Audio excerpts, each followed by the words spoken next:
नमस्कार मंडळी. तर आज आपण इडली, डोसा, मेंदू वडा सोबत खाल्लं जाणारं सांबर करणार आहोत.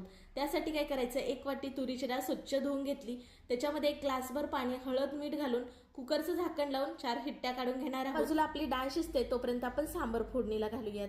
कढईमध्ये 2 पळी तेल घातलं, जिरे, मोहरी, एक लाल मिरची घातली, नंतर एक उभा पातळ चिरलेला कांदा लालसर होईपर्यंत परतला, मग ह्याच्यामध्ये टॅमॅटो घातला. बरोबर मसाले, पाव चमच हळद, 1 चमच लाल तिखट, 1 चमच सांबर मसाला हे घालून छान लालसर होईपर्यंत परतून घेतलं. बारीक केलेल्या भोपळ्याच्या फोडी घालून घेतल्या, झाकण ठेवून 3 ते 4 मिनिटं भोपळा शिजवून घेतला. शिजलेला भोपळा मॅश केला, मग शेवग्याच्या शेंगा घालून 3 ते 4 मिनिटं शिजवून घेतलं. तोपर्यंत डाळ सुद्धा शिजली होती, शिजलेली डाळ घालून घेतली, मग चिंचेचं कोळ घातलं याच्यामध्ये, नंतर चव बॅलन्स करण्यासाठी गूळ घातला, चवीनुसार मीठ घातलं, बारीक चिरलेली कोथिंबीर घातली. तर बघा, घरच्या घरी सांबर आपला तयार झालं. त्याचबरोबर आहे मेंदू वडा. तुम्हाला संपूर्ण व्हिडिओ पाहण्यासाठी ॲरोवरती क्लिक करा आणि एकदा करूनच बघा. चला, सबस्क्राईब करा.